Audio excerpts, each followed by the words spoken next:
But now I can recognize 95% of you. The smile, it says so much, doesn't it?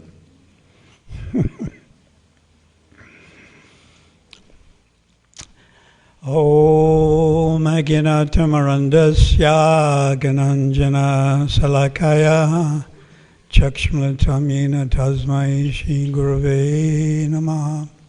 Join in.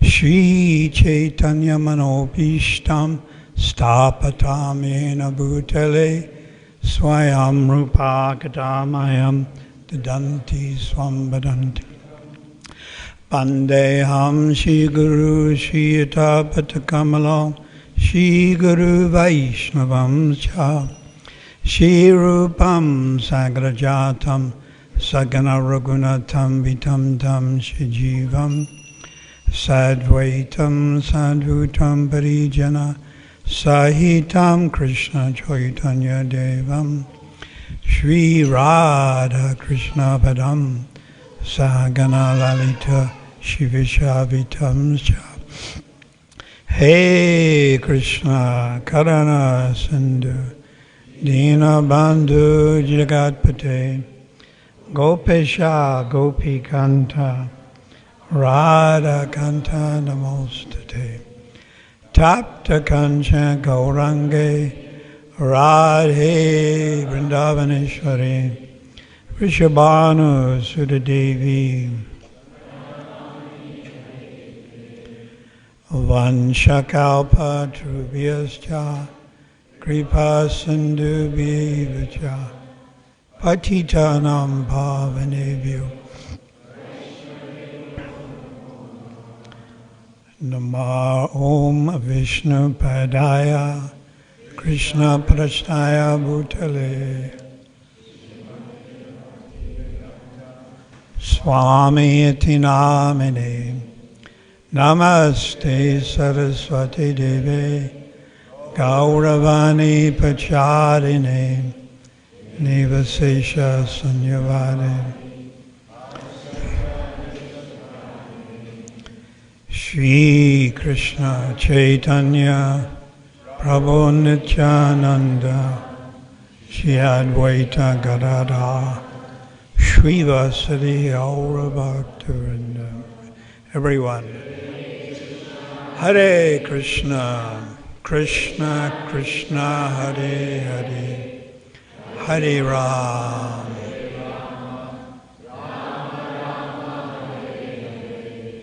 Thank you. So today, Divine Appearance Day of Baladev and Balaram. So first we'll just explain a little philosophy and then a little bit about pastimes. So philosophy, of course, this means tattva, truth. Krishna consciousness or Vaishnavism, which is what we're practicing, is based on philosophy. It's the foundation.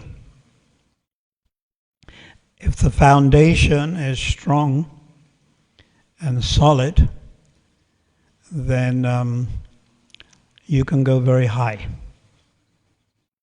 I remember when we laid the Ananta Sesh for this temple. It was a golden Ananta Sesh. And I came to that ceremony, and it's underneath Radharanath, but down. So I don't know who else was there at that time. Oh, mostly no's, huh? But I was there. Jayatirtha Maharaj. And we laid the foundation. So foundation has to be there. So this is foundational understanding, or in Sanskrit, sambandhana gyan. Gyan means knowledge, sambandhana of our relationship. Our relationship with God, our relationship with his various expansions, such as Nrsingadev or Balaram, our relationship with Krishna himself, our relationship with Guru, Guru Tattva, Jiva Tattva, Rasa Tattva, Shakti Tattva. This understanding should be there. So Krishna is the original personality of Godhead, and we understand his first expansion was Balaram. So there's really no difference between Krishna and Balaram, except their color. That means everything Krishna can do, Balaram can also do. But in our practice of Vaishnavism, we don't emphasize or concentrate so much on Balaram. It's more Krishna. For example, Krishna's pastime of dancing in the Vrindavan forests, on the banks of Govardhan, banks of Radhakund, referred to as the Rasa Leela, was also performed by Balaram. He also had his Rasa Leela, but we don't hear about it much. And just like Krishna had his particular set of gopis, Lord Balaram also had his set of gopis. And they're separate, and they're different. And they don't jump over to Krishna's side. It's not like they join in some dance with Krishna. No. They're nothing to do with Krishna. They're on Balaram's side. So Balaram is first expansion. And there's a very nice description of him given by Rupa Goswami. I want you to listen to this carefully and memorize it, because I'll be asking you at the end of the program whether you remembered anything, and I shall even point to people. And if you get it wrong, you'll have to stand up. So, this is a description. One devotee, this is from Rupa Goswami now, one devotee described the personal beauty of Baladev as follows. Let me take shelter of Balaram, whose beauty is enhanced by the earrings touching his cheeks. Got that? Earrings, cheeks. His face is decorated with tilak made from kasturi or musk. So he wears a tilak. His broad chest is decorated with a garland of gunja, which is small conch shells. You get this in Vrindavan. There's gunja mala. Mala means like a garland. His complexion is as white as an autumn cloud. Autumn cloud. He wears garments of blue color. He wears garments of blue color, and his voice is very grave. His arms are very long, touching his thighs. This is one of the characteristics of an auspicious personality, that they tend to have long arms. So now I would imagine when you go back to your house, you'll position yourself in front of the mirror And you'll bend a little and make sure your arms go below your kneecaps. And then you'll say, I knew I was auspicious. His arms are very long, touching his thighs, and he has shown great strength by killing the Pralamba demon. Let me take shelter of this chivalrous Balaram. So, Lord Balaram, first expansion of Krishna, and then Lord Balaram expands himself again. It's getting a little technical, but we have to repeat this, as Mul Sankashan. So Mul means root Sankashan. And then Mul Sankashan expands himself again to Maha Sankashan. And then from these Maha Sankashans come Mahavishnu, Garbhodakshaya Vishnu, and Kshirodakshaya Vishnu. Mahavishnu, from the pores of his body come drops of sweat, just like a human being sweats. And each drop is a Brahmanda. Now, Brahmanda means a universe. We are living in one of those Brahmandas, which the Acharyas have told us is the smallest universe. And even though it's the smallest, the diameter is 500 yojans, and a yojan is 8 miles. So 4 billion, is that right? 500, yeah, 500.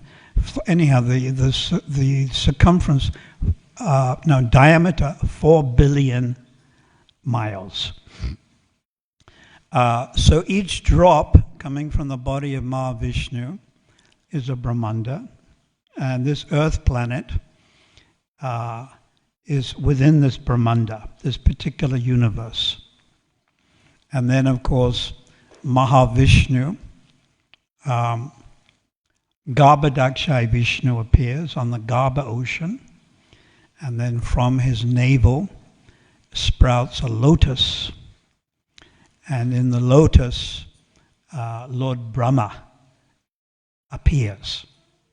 So we subscribe to this idea, philosophy from Sastra, that the first living entity in this universe was not a single-celled amoeba swimming around in the lagoon, but was actually the most intelligent, Brahma. And then Brahma was instructed to create the universe, and a further expansion of Garbhodakshaya Vishnu, referred to as the Supersoul, or Paramatma, entered into every atom. So within every atom, Adantashta Paramanu, within every Paramanu, a Paramanu is a particle smaller than an atom, is the Supersoul or the Paramatma. So Lord Balaram himself performs many wonderful pastimes, which are explained in the Krishna book by Srila Prabhupada. Lord Balaram, he is God, he's Vishnu Tattva, but he chooses to become the servant of Krishna. So he plays both roles. He's God, and he has his own pastimes, and I gave the example, Rasa Leela. But also, in Krishna Leela, he likes to serve Krishna. So this is called Sakya Ras. Every living entity in this material universe, and there are billions and billions and billions, has a dormant relationship with Krishna, or could be Balaram, or one of their expansions. Could be Nishingadev. It could be Lord Ram. It could be Lord Narayan. You'll only begin to realize what is your eternal relationship, which is called Sthai Bhav. Sthai meaning permanent relationship, when you become more spiritually advanced. So we're not in that category as of yet. We still have a way to go. But more advanced devotees can realize their individual relationship with their Istadev. What does the word Istadev mean? Istadev.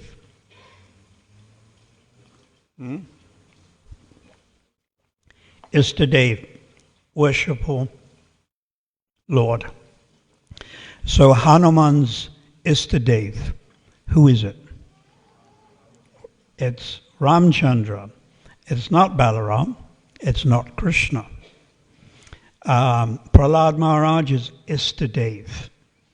Would it be blackish Krishna playing a flute? Or would it be Nishingadev? Yes. And Dhruva Maharaj, his Istadev, his worshipful Lord, is who?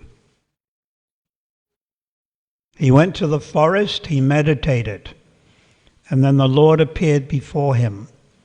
As you surrender, I reward you accordingly. So which form of the Lord appeared before him? Narayan, with 4 hands. So there clearly, it's Lord Narayan. So different living entities have different relationships. And there are those that actually have an eternal relationship with Lord Balaram. Yeah. So Balaram chooses to have this friendly relationship with Krishna. And it's called Sakya Ras. As I mentioned, every living entity has one of 5 relationships with their Istadev. It's either Shanta Ras, it's called neutrality, or Dasya Ras, servant, or Sakya Ras. What is Sakya Ras? Friendship. Or Vatsalya Ras, parental, or conjugal. And then within those 5 categories, there's subdivisions. There are many subdivisions. So we're talking about Lord Balaram. So Balaram is in Sakya Ras, friendship. So there are friends within Vrindavan, and there are friends outside of Vrindavan. Now they're different. They have different moods. They have different mentalities. So friends outside of Vrindavan, there's more reverence, there's more veneration, there's more respect. So can you give me some examples? Friends of Krishna but outside Vrindavan.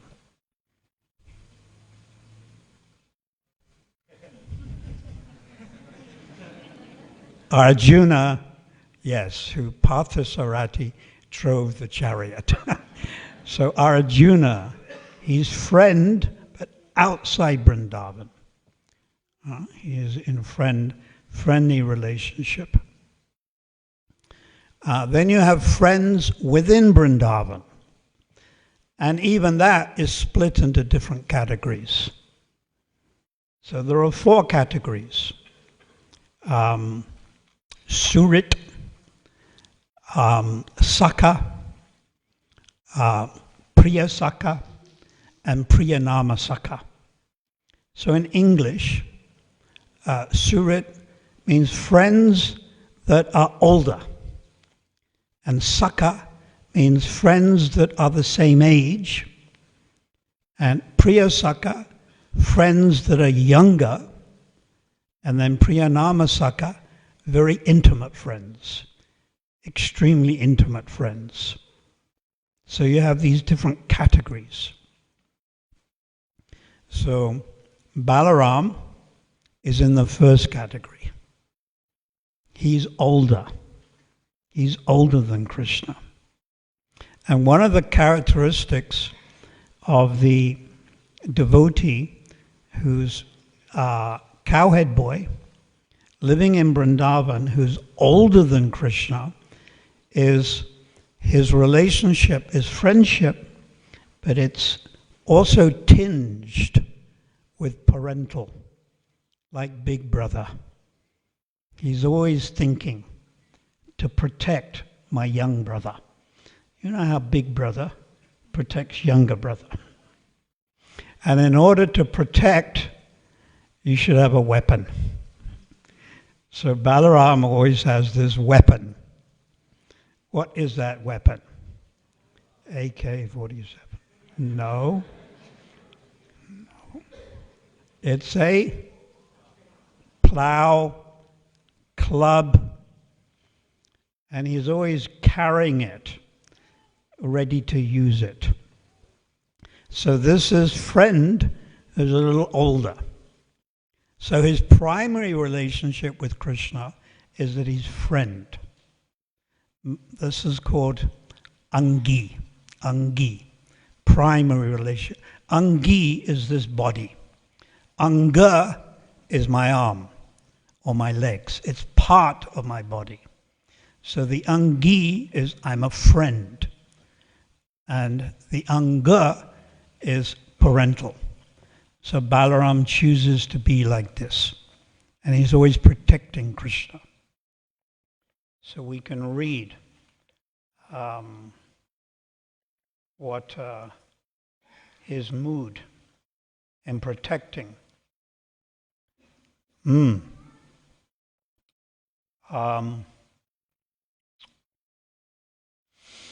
Once Krishna was watching Sridharma very expertly using his stick to fight with Balaram. So here we have an example of a cowherd boy fighting with the Supreme Personality of Godhead. This can only happen in Vrindavan. So Krishna was watching Sridharma fight Balaram, who himself was an expert club fighter and who had even killed the Palambasura demon. When Krishna saw Balaram finally defeated by Sridharma, who was using only a small stick, like a small stick, Krishna became filled with pleasure and began to look upon Sridharma with great wonder. In this example, there is a mixture of various emotions. One is astonishment, fraternity, and chivalryness. So these are all like emotions. In this material world, we have an emotion called astonishment. Isn't it? Sometimes you're astonished. Bafana scores a goal. You can't believe it. You are astonished. So in the spiritual world, it's a secondary ras. It's called adbhuta ras. And it's astonishment. You see Balaram's beauty like an autumn cloud. You see Krishna's beauty. You are astonished. You see how a cowherd boy twirls his stick and defeats Balaram. You are astonished. This astonishment. One of the acharyas has actually said this astonishment is the basis of all ras. Because you have to be astonished at Krishna's beauty, astonished at his strength, astonished at his wealth, astonished at his fame. These are the different qualities the Lord Krishna and Lord Balaram possess. And then another one mentioned, another emotion, chivalry. This is also a guna ras, to become chivalrous. The main personality who exhibited chivalryness is Bhishma, the great warrior. Because obviously on the battlefield, Shri Radha Radhanath Ki Jai.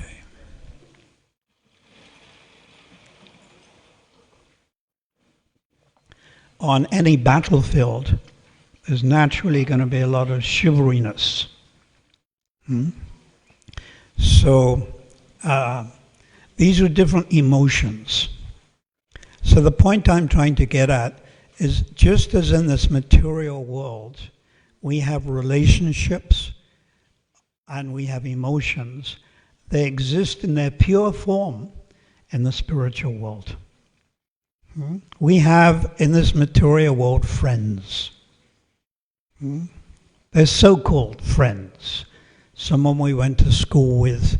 We have some bondage. Generally, a friend would be an equal. You can't be friends with a superior. It doesn't work. You're not friends with an inferior. You're more like the master. You can only be friends with an equal. So in Dasyaras, the eternal relationship with Krishna as a servant, God, Krishna, Balaram, they're up here, and you are down here. That's Dasyaras. Clearly, master and servant. And in Vatsalya Ras, it changes 100%. And the father and the mother, Yasoda, Nanda Maharaj, Devaki, they become the superior, and Krishna becomes the dependent, the baby. Right? The child, the baby, is dependent on the parents. But in Sakya Ras, equal. They're equal. Therefore, the cowherd boys can fight with Krishna. They can play with him. They can jump on his back. He's one of us. You don't jump on the back of a superior. So these relationships we see and experience in this material world are all reflections of what's going on in the spiritual world. And we can have some slight understanding of what it's like to be Krishna's friend or Balaram's friend by looking at friendship in this material world. I said it's like a reflection. When you go to the lake, you see the reflection of the tree. And sometimes I've noticed the reflection even includes the color. You can even get color in that reflection. And it's very exact, but it's just turned around. It's upside down. So in this material world, relationships, emotions, feelings, they're all upside down. But they can give us some hint towards what it's like to have these eternal relationships, emotions in the spiritual world. It can give us, it's like a small little window into the spiritual world. So the next question may be, and this is the most relevant question we should all be asking ourselves, is Balaram's appearance day to day? What do I pray to Lord Balaram for? I hope that's what you're thinking. That's the obvious thing. We've heard some of his glories. We may have read in Krishna book his pastimes. But what do I pray to him for? Or should I not pray for anything? What do you think? Just blank slate, neutral? Or should I pray to him for something? We should pray to him for something. So then we have to figure out, what are we going to ask him for? What are we going to submissively pray for? Humbly pray for? Hopefully with tears in our eyes. This is the importance of these appearance days and disappearance days. Earlier this week was the disappearance of Rupa Goswami and Gauridas Pandit. So these are occasions to pray to these personalities. We also may hear about their glories, which is good, but the main function is we should pray to them. So what do we pray for? And that, what we pray for, is according to our adhikari. And so what does the word adhikari mean? Adhikari? Qualification. It all depends how advanced you are.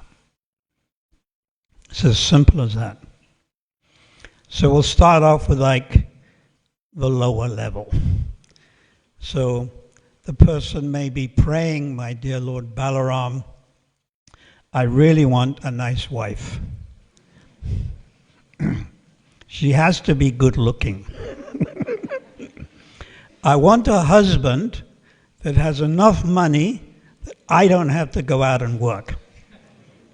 You know, one devotee told me that. I'm not even making it up. I can't say who it was.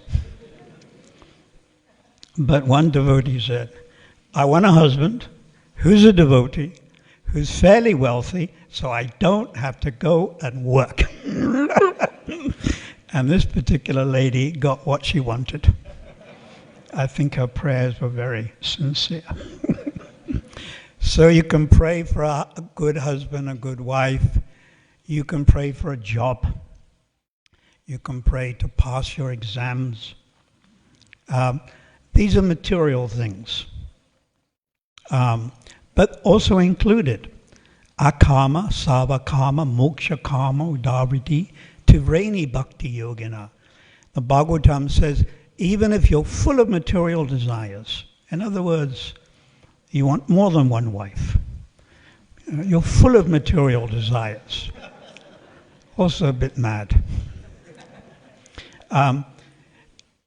Even if you're sava kama, the sum total of all material desires, still if you're smart, if you've got some smarts, if you're a little smart, you'll worship Krishna.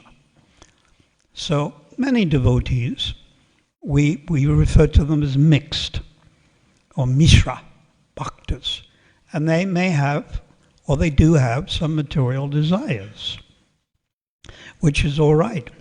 You don't immediately become a pure unalloyed devotee resident of Vrindavan. You've got to start off on a slightly lower stage. So material desires, definitely, you should worship Krishna. Now, Krishna can do one of two things. Lord Balaram, they can either give you that material facility, in other words, you can have two wives, or they can take away the desire, and suddenly you don't want to get married.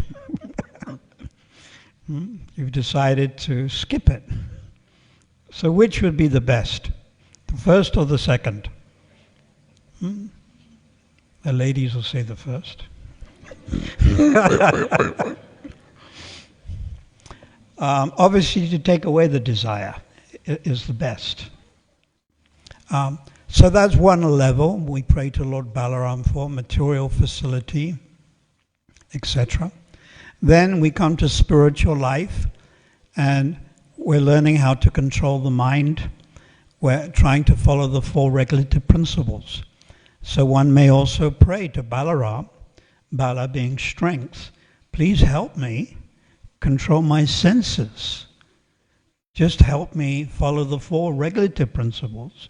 Please give me the strength to chant the holy name of the Lord. Please give me that strength to rise early in the morning. So this is also a level of prayer. And we can pray like that. And there's no harm, and it's very good. Then as you become more advanced, you can pray to Lord Balarama, Lord Krishna, your worshipful deity. At this lower stage, you haven't figured out who is your Istadev. So it's just Krishna, because Krishna includes all expansions. So one may pray, let me please my spiritual master. Let me try to please Srila Prabhupada. Let me try to preach. Let me try to give out some books or enroll people in the Back to Godhead magazine. Let me try to establish Krishna consciousness in my particular area, etc. I remember years ago when I first was inspired to do the Rath Yatras. I think the first one would have been in Tongat, 1978. Sounds like a long time ago, doesn't it? Because it is. It's like a different century. So, of course, in those days I was somewhat younger and a little bit more handsome. Definitely I had more hair and I wasn't wearing glasses. So I used to pray that it wouldn't rain. I was in complete anxiety. I couldn't even sleep that night because I thought it might rain on the Rath Yatra festival. And of course, one year it did. I was devastated. So, of course, that's for preaching. It doesn't rain, many people will come. We spread Krishna consciousness. So gradually, as you become more advanced, your prayers to Lord Balarama, Krishna, Radharani become more advanced, your prayer. And you come to the level, and this is definitely far more advanced, that you want to re-establish your eternal relationship with Krishna. Just like Sri Dharma and Sudama and Subal and Madhamangal, they're all cowherd boys. So you may have an affinity for this. You may have some interest. You may have some proclivity to play with Krishna. So this is on a much higher level. At our stage, we can aspire for this.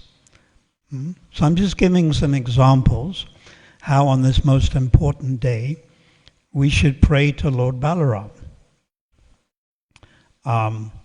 Those that don't know what to pray for, you can pray that Lord Balarama can inspire you to pray for the right thing. But we should have some idea of where we want to go, isn't it? Spiritual life is a journey, then there's a destination. Now, if you don't know the destination, something's missing. You're not at the destination. In other words, I want to go to Vrindavan, but I'm here in Chatsworth. So what's the first thing I do? I get a ticket. I get a ticket, I get a visa, I pack my bag, and then I get a taxi or whatever to the airport. I'm not in Vrindavan. I'm on my way. And then I'm sitting in the aircraft, economy class, crushed. I've got my mask on. I actually have 2 masks, just in case. And that's a 8-hour, 10-hour journey. I'm still not in the spiritual Vrindavan or Mayapur, but I'm on my way. I know what's going to happen. When I land in Delhi, I'm going to catch a taxi. You've got it all worked out. And after 5 hours, I'll be there in Vrindavan. And I know the guest house I'm going to stay in. So there has to be some conscious knowledge of your destination. But you're not there yet. So the same in spiritual life. We should have this inclination, this desire to become an eternal resident of Vrindavan. But we're not there yet. And if we pretend, if you're living in Chatsworth, in the sevens, and you pretend you're in Vrindavan, it's a little silly. You're in Road 701. Come on, wake up. You're not in Vrindavan. So you can't pretend. This is called sahajya. You pretend, sahajya. And Prabhupada, Srila Bhaktisiddhanta also preached to avoid this, to be very careful. You can't pretend. So we should know what actually is the destination. Prema Pamato Mahan, love of God. But very specific type of love of God. So those who are more qualified can pray to Lord Balaram and Lord Krishna. His appearance day is coming up. And then after that, Radharani. And we can pray to these personalities. It doesn't have to be on their appearance days.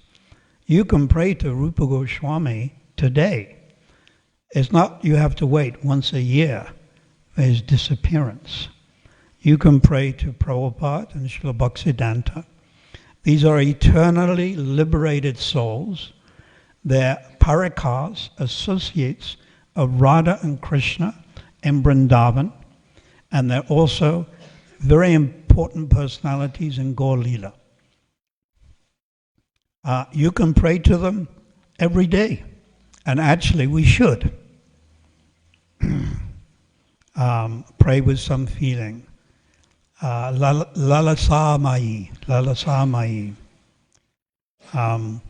In the Nectar Devotion. Oh, this is it, yeah.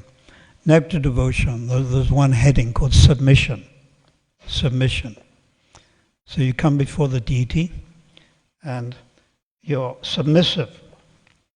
And Rupa Goswami explains 3 types of submission. Meditation, and it's very nice, submission. The first is just general. So you offer a prayer, and it's general prayer. It's a general prayer. And the next one, submission, the Skanda Purana. It is said that those who are sober devotees offer prayers to Krishna in 3 ways. And the first is sampratnastikam, general prayer. A general prayer. It can mean to preach. It can mean to control your senses. It can be to follow the principles. It can be to be a good disciple of your guru. Then the second one is danyo dadika, danya, prayers of humility. And we read many prayers of Bhaktivinoda Thakur. When Prabhupada first landed in America, those prayers of humility. I am nothing. I am insignificant. You can make me dance as you choose. Let me preach to these Westerners. These are prayers of humility. And the third one, Lalasamai, is intense hankering to reawaken your eternal relationship with Krishna. And obviously that's the highest. So you can read this. It's very nice. I'll finish off. It is said that those who are sober devotees, sober, can offer their submission to Krishna in 3 ways. Some pratanatmika, very feelingly offer prayers, with great feeling. Number 2, danyavodika, humbly submitting yourself. And the last one, lalasamai, desiring spiritual perfection. And then Prabhupada describes this desiring some perfectional state in spiritual life is not sense gratification. When one realizes something of its constitutional relationship. I remember I said that word staiba, our constitutional relationship with Krishna. He understands his original position, Shanta Dasya Sakya Vatsala Madhuya. He gets some inkling and he prays to be reinstated in that position. Now this is the highest type of prayer, and not to be imitated either. Continuing, he understands his original position and wants to be reinstated in his position as friend, servant, parent, or conjugal lover. So there's 5. This is called Lala Samayi. This Lala Samayi only comes at the stage of liberation. You've got to be liberated. You can't be attached to your house in 701. You can't be attached to your grandchildren. Like one disciple wrote a very moving and feeling letter to me once, very emotional, and said, Guru Maharaj, just allow me, please, to see the face of my grandchildren. Very nice devotee, Brahmin initiated, and passed away. But that's not the goal of life, to see the face of your grandchildren. This Lala Samayi stage of submission comes in the stage of liberation, which is technically called Sarup Siddhi. So this is a very high subject matter, and it's actually beyond us. But I'm giving you the example. You want to go to India, but you start off here. So there has to be some slight concept of where I'm going to end up, although I may be far from there. And we are. We're a long way from that higher stage, Ashakti and Bhav. But at least we should theoretically know.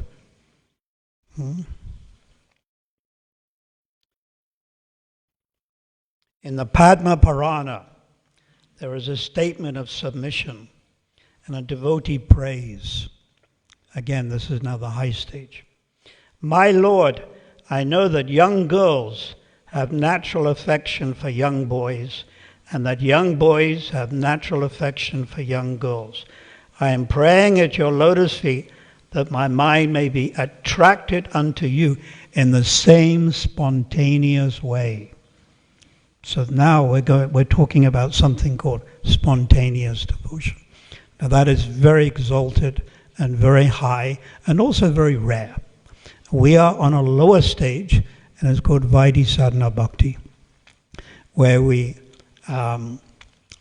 carefully follow rules and regulations, and our worship of Radha and Krishna and Lord Balarama is done in a mood of awe and reverence. Awe and reverence. And that's the level that we're on, and that's what Prabhupada taught us, and that's what Srila Bhaktisiddhanta also taught. So we follow this strictly. So now the prayer about humility. In the Padma Purana, there's a statement about submission or prayer in humbleness. So just to give you an idea. My dear Lord, there is no living being who is more of a sinner than myself, nor is there a greater offender than myself. I'm so greatly sinful and offensive that when I come to confess my sinful activities before you, I'm ashamed. So that's the humility prayers. And these are all extremely favorable for bhakti. Even Krishna Das Kaviraj, he writes, Jagai Madai Hoite Muni Sapapista. I am lower, not the same, even lower than Jagai Madai. Pori Seva Kirta Muni Silagista. I am lower than a worm in stool.